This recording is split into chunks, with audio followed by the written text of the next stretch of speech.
Praise the Lord. ദൈവനാമത്തിന് മഹത്വം ഉണ്ടാകട്ടെ. എന്നെ കേൾക്കുന്ന എല്ലാ പ്രിയപ്പെട്ടവർക്കും വേഗം വരുന്ന കർത്താവായ യേശുക്രിസ്തുവിന്റെ നാമത്തിൽ ഞാൻ എൻ്റെ സ്നേഹവന്ദനങ്ങളെ അറിയിക്കുന്നു. സ്റ്റോംസ്, കൊടുങ്കാറ്റുകളൊക്കെ ഒഴിച്ചുകൂടാൻ പറ്റാത്തതാണ്. പക്ഷെങ്കിൽ നമ്മുടെയൊക്കെ ജീവിതത്തിൽ ചില രൂപാന്തരങ്ങൾ ഉണ്ടാകേണ്ടതിന് ദൈവം ചില കൊടുങ്കാറ്റുകൾ അടുപ്പിച്ചു എന്ന് ഇരിക്കും. അനേക തരത്തിലെ സ്റ്റോംസിനെ കുറിച്ച് ബൈബിളിൽ പറയുന്നുണ്ട്. അതിനകത്തെല്ലാം ദൈവത്തെക്കുറിച്ചുള്ള ശക്തിയേറിയ സത്യങ്ങൾ വെളിപ്പെടുത്തുന്നവയാണ്. തന്നെയുമല്ല, അതിനെക്കുറിച്ചുള്ള കാര്യങ്ങൾ ബൈബിളിൽ പറയുന്നിടത്ത് നമ്മുടെ വിശ്വാസത്തിൻ്റെ കണ്ടീഷനും എക്സ്പോസ് ചെയ്യപ്പെടുന്നുണ്ട്. നമ്മിൽ കൂടുതൽ പ്രത്യാശ ഉണർത്തപ്പെട്ടു വരുവാൻ തക്കവണ്ണം ദൈവം ആഗ്രഹിക്കുന്നു. ഓരോ ദിവസവും ഈ സ്റ്റോംസിനെ കുറിച്ച് നമ്മൾ കേൾക്കുമ്പോൾ അതിനൊരു ഇംപ്ലിക്കേഷനുണ്ട്. നമ്മുടെ മാനസികാവസ്ഥയിലും നമ്മുടെ ആരോഗ്യ വിഷയത്തിലും ഒക്കെ. എന്നാൽ ജീവിതത്തിൽ കടന്നു വരുന്ന ചില കൊടുങ്കാറ്റുകൾ, ചില ഈശാനമൂലൻ നമ്മെ ചില തീരത്തടുപ്പിക്കുന്നത് നമ്മുടെ മനസ്സിനെ അത് ഉറപ്പോടെ നിർത്തുകയും നമ്മുടെ വിശ്വാസത്തെ അത് സ്ട്രെങ്തൻ ചെയ്യുകയും ചെയ്യും. കാരണം ഈ സ്റ്റോംസിനകത്ത് ദൈവത്തിൻ്റെ പ്രസൻസ് നമുക്കുണ്ടെങ്കിൽ തീർച്ചയായിട്ടും ദൈവമക്കളെ നമുക്ക് അവൻ്റെ സമാധാനവും അനുഭവിക്കാനായി പറ്റും. മർക്കോസിൻ്റെ സുവിശേഷം 4-ാം അധ്യായം 35 മുതൽ 41 വരെയുള്ള വാക്യങ്ങൾ നോക്കുമ്പോൾ ഒരു കൊടുങ്കാറ്റിനെക്കുറിച്ച് നമുക്ക് കാണാൻ പറ്റുന്നുണ്ട്. ചുഴലിക്കാറ്റിനെക്കുറിച്ച് കാണാൻ പറ്റുന്നുണ്ട്. അന്ന് സന്ധ്യയായപ്പോൾ നാം അക്കരയ്ക്ക് പോകാമെന്ന് അവൻ അവരോട് പറഞ്ഞു. അവർ പുരുഷാരത്തെ വിട്ട് താൻ പടകിലിരുന്ന പാടെ അവനെ കൂട്ടിക്കൊണ്ടുപോയി. മറ്റ് ചെറുപടകുകളും കൂടെ ഉണ്ടായിരുന്നു. അപ്പോൾ വലിയ ചുഴലിക്കാറ്റുണ്ടായി. പടകിൽ തിര തള്ളിക്കയറുകൊണ്ട് അത് മുങ്ങുമാറായി. അവൻ അമരത്ത് തലയണ വെച്ച് ഉറങ്ങുകയായിരുന്നു. അവർ അവനെ ഉണർത്തി. ഗുരു, ഞങ്ങൾ നശിച്ചു പോകുന്നതിൽ നിനക്ക് വിചാരമില്ലയോ എന്ന് പറഞ്ഞു. അവൻ എഴുന്നേറ്റ് കാറ്റിനെ ശാസിച്ചു, കടലിനോട് അനങ്ങാതിരിക്കുക, അടങ്ങുക എന്ന് പറഞ്ഞു. കാറ്റമർന്നു, വലിയ ശാന്തതയുണ്ടായി. പിന്നെ അവൻ അവരോട്, നിങ്ങളിങ്ങനെ ഭീരുക്കളാകുവാൻ എന്ത്? നിങ്ങൾക്ക് ഇപ്പോഴും വിശ്വാസമില്ലയോ എന്ന് പറഞ്ഞു. അവർ വളരെ ഭയപ്പെട്ടു. കാറ്റും കടലും കൂടെ ഇവനെ അനുസരിക്കുന്നല്ലോ, ഇവൻ ആർ എന്ന് തമ്മിൽ പറഞ്ഞു. ഈ കൊടുങ്കാറ്റുകളും ചുഴലിക്കാറ്റുകളും ഒക്കെ നമ്മുടെ ജീവിതത്തിൽ വരുന്നത് നമ്മളെ ഷേക്ക് ചെയ്യാനല്ല, നമ്മളെ ഷോ ചെയ്യാനാണ്, ചില കാര്യങ്ങളൊന്ന് കാണിക്കാനാണ്. നമ്മുടെ കണ്ണിന് മറഞ്ഞിരിക്കുന്ന ചില അടിസ്ഥാനം നമ്മുടെ വിശ്വാസത്തിനുണ്ടായിരിക്കണം. ആ വിശ്വാസം ഉറപ്പുള്ള അടിസ്ഥാനത്തിന്മേൽ പണിതിരിക്കണം. ഇളകി മറിയുന്ന ഒരു വിശ്വാസം, കുലുങ്ങിപ്പോകുന്നൊരു വിശ്വാസം, കുഴഞ്ഞു പോകുന്നൊരു വിശ്വാസം നമുക്ക് ഉണ്ടായിരിക്കരുത്. നാം ശ്രദ്ധിക്കുവാണെങ്കിൽ എല്ലാ സ്റ്റോംസും 2 ശക്തിയേറിയ ക്ഷണം കൊണ്ടുവരുന്നുണ്ട്, ഇൻവിറ്റേഷൻസ്. ഒന്ന് എന്തിനാണെന്ന് വെച്ചാൽ to examine what you have been standing on. കുഞ്ഞെ, നീ എന്തിന്മേലാണ് നിൽക്കുന്നതെന്ന് നിന്നെ ഒന്ന് അറിയിക്കാൻ. 2, to examine the narrative shaping of your soul. നിൻ്റെ സോളുണ്ടല്ലോ, അതിനെ ഒന്ന് ഷേപ്പ് ചെയ്തെടുക്കാനാണ്. നിൻ്റെ ഫെയ്ത്ത്, വിശ്വാസത്തിനെ ടെസ്റ്റ് ചെയ്യാൻ മാത്രമല്ല, അതിനെ ഒന്ന് വെളിപ്പെടുത്താൻ വേണ്ടിയാണ്. ഈ സ്റ്റോംസിൻ്റെ നടുക്ക് ഈ ശിഷ്യന്മാർ മുങ്ങിപ്പോവുക. പക്ഷെ വെള്ളത്തിൽ മുങ്ങിപ്പോകുന്നതിനെ കഴിഞ്ഞ് അവർ അധികം മുങ്ങിപ്പോകുന്നത് അവരുടെ ഭയത്തിലാണ് അവർ മുങ്ങിപ്പോകുന്നത്. മുകളിൽ 35 മുതൽ 41 വരെയുള്ള വാക്യങ്ങളിൽ നമ്മളത് കണ്ടു. ബോട്ട് വെള്ളത്തിലേക്ക് നീങ്ങി, തിരമാലകൾ ഉതിർന്നു കയർന്നു വരുവാൻ തുടങ്ങി. യേശു കർത്താവ് ഉറക്കമാണ്. അവൻ്റെ റെസ്റ്റ് അതിനെ നെഗ്ലക്റ്റ് ചെയ്തൊന്നുമില്ല. ഇതൊരു വെളിപ്പാടാണ് കേട്ടോ. ആ പീസുണ്ടല്ലോ, സമാധാനം അവൻ അനുഭവിക്കുന്ന ആ പീസ് വെളിവാക്കുന്നത് അല്ലെങ്കിൽ അതെന്തിൻ്റെ തെളിവാണെന്നറിയാമോ? അവരെല്ലാം സേഫാണെന്നുള്ളതിൻ്റെ തെളിവാണ്. പക്ഷേ ശിഷ്യന്മാരുടെ ഒന്നും കണ്ണിൽ അത് വെളിപ്പെട്ടില്ല.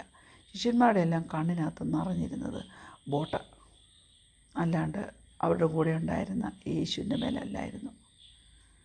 പലപ്പോഴും നാം ഫോക്കസ് ചെയ്യുന്നത്, നാം എന്തിനെ വിശ്വസിക്കുന്നോ അതിനെയാണ് നാം ഫോക്കസ് ചെയ്യുന്നത്.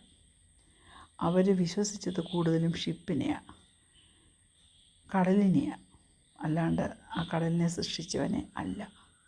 അതുകൊണ്ട് ബോട്ട് ഇളകാൻ തുടങ്ങിയപ്പോൾ അവരുടെ വിശ്വാസവും ഇളകാൻ തുടങ്ങി. തന്നെയുമല്ല, അവരിങ്ങനെയും കൂടെ പറഞ്ഞു, കർത്താവ് നമ്മളെ ശ്രദ്ധിക്കുന്നില്ല, നമ്മൾ മുങ്ങാനായിട്ട് പോവുക അല്ലേ? അതവർ പറഞ്ഞു. അതുകൊണ്ടാണ് ദൈവത്തോട് ചോദിച്ചത്, യേശുവിനോട് ചോദിച്ചത്, നിനക്ക് വിചാരമില്ലയോ, ഞങ്ങൾ നശിച്ചു പോകുന്നതിൽ ഗുരുവോ നിനക്ക് വിചാരമില്ലയോ എന്ന് അവർ ചോദിച്ചു. Praise God. പക്ഷേ അവരുടെ ഉത്തരം അവരുടെ തൊട്ടടുത്ത് തന്നെ ഉണ്ടായിരുന്നു, പീസ്ഫുള്ളി എസ്ലീപ്പ്, ഉറങ്ങിക്കൊണ്ട്. പക്ഷേ സമാധാനം അവർ ബോട്ടിൽ കണ്ടില്ല. അവർ സമാധാനം കണ്ടത് ബോട്ടിനകത്ത് ഉള്ളവനില്ല. ഈ 41 വാക്യത്തിൽ, 4:41 ഒരു വാക്യത്തിലുണ്ട്, എല്ലാത്തിനെയും ശാസിച്ച് കടലൊക്കെ ശാന്തമായി കഴിഞ്ഞപ്പോൾ അവർ വളരെ ഭയപ്പെട്ടു. കാറ്റും കടലും കൂടി ഇവനെ അനുസരിക്കുന്നല്ലോ, ഇവൻ ആരെന്ന് തമ്മിൽ പറഞ്ഞു. ഹു ഈസ് ദിസ് മാൻ എന്നുള്ളൊരു ക്വസ്റ്റ്യൻ ഈ ശിഷ്യന്മാരങ്ങ് ചോദിക്കുക. അതേ മക്കളെ, ഹല്ലേലൂയ. ഇതുവരെ അവരുടെ കൂടെ ആ ബോട്ടിൽ ഉണ്ടായിരുന്നവനെ അവർ റിയലൈസ് ചെയ്തില്ലേ?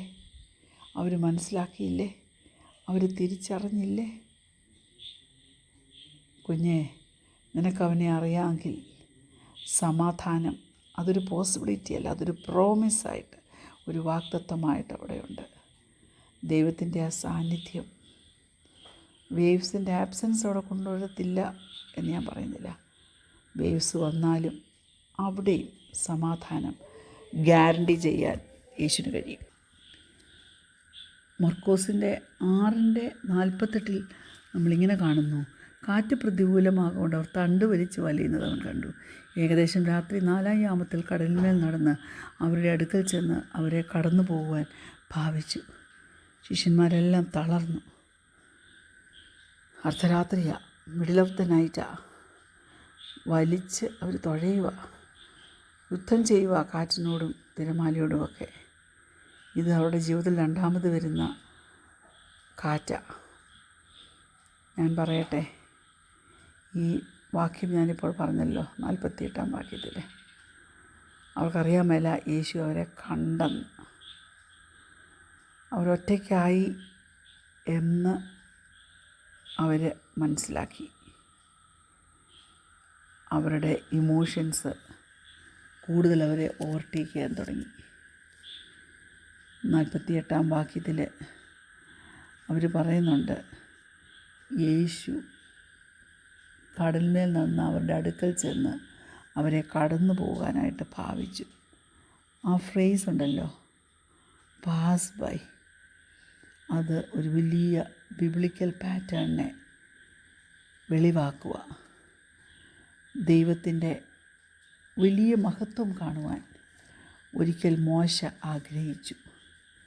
അപ്പോൾ ദൈവം മോശയ്ക്ക് കൊടുത്ത ഒരു ഉത്തരമുണ്ട്. Praise God. പുറപ്പാട് പുസ്തകം 33 അധ്യായം അതിൻ്റെ 22 വാക്യം.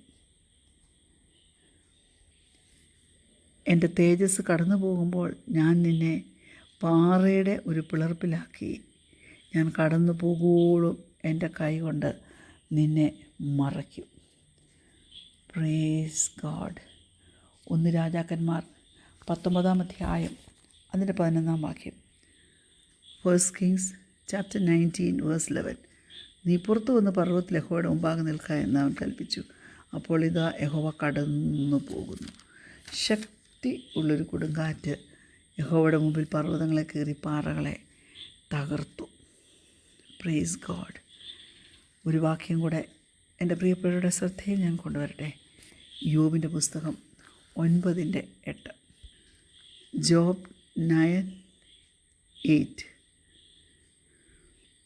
അവൻ തനിച്ച് ആകാശത്തെ വിരിക്കുന്നു, സമുദ്രത്തിലെ തിരമാലകളിൽ മേൽ അവൻ നടക്കുന്നു. ഇതൊരു ഓർഡിനറി വോക്കാണോ? പ്രൈസ് ഗോഡ്, ഒരു ഡിവൈൻ എൻകൗണ്ടർ. ഇവിടെയെല്ലാം ധൈര്യപ്പെടണമെങ്കിൽ ഒറ്റ കാര്യമേ ഉള്ളൂ. ഐ ആം, ഞാനാകുന്നു. ഐ ആം ഹിയർ, ഞാനിവിടെയുണ്ട്. ഐ ആം നിയർ ബൈ, ഞാൻ നിങ്ങളുടെ അടുത്തുണ്ട്. ദൈവമക്കളെ, കർത്താവ് നമ്മുടെ അടുത്തുണ്ടെന്ന് വിശ്വസിച്ച് യാത്ര നടന്നാൽ ഏത് പ്രതികൂലക്കാറ്റ് വന്നാലും കൊടുങ്കാറ്റ് വന്നാലും അത് നിന്നെ മുക്കിക്കളയാതെ നീ ആശിച്ച തുറമുഖത്ത് നിന്നെ കൊണ്ടെത്തിക്കും. കണ്ണുകളടയ്ക്കാൻ പ്രാർത്ഥിക്കാം. ഞങ്ങളെ സ്നേഹിക്കുന്ന ദൈവമേ, സ്വർഗീയ പിതാവേ, പെരുങ്കാറ്റ് വന്നാലും കൊടുങ്കാറ്റ് വന്നാലും ചുഴലിക്കാറ്റ് വന്നാലും ഈശാനമൂലം വന്നാലും ഞാനാകുന്നവൻ, ഞാനെന്ന് പറഞ്ഞവൻ സാന്നിധ്യം നിന്ന് ഞങ്ങളുടെ അടുത്തുള്ളതിനാൽ ആ കർത്താവിൻ്റെ കരങ്ങളിൽ ഞങ്ങളെ സമർപ്പിച്ച് പ്രാർത്ഥിക്കുന്നു. നീ ഞങ്ങളെ സഹായിക്കുകയും അനുഗ്രഹിക്കുകയും ചെയ്താട്ട് യേശുവിൻ്റെ നാമത്തിൽ തന്നെ. ആമേൻ. Praise Lord. God bless U.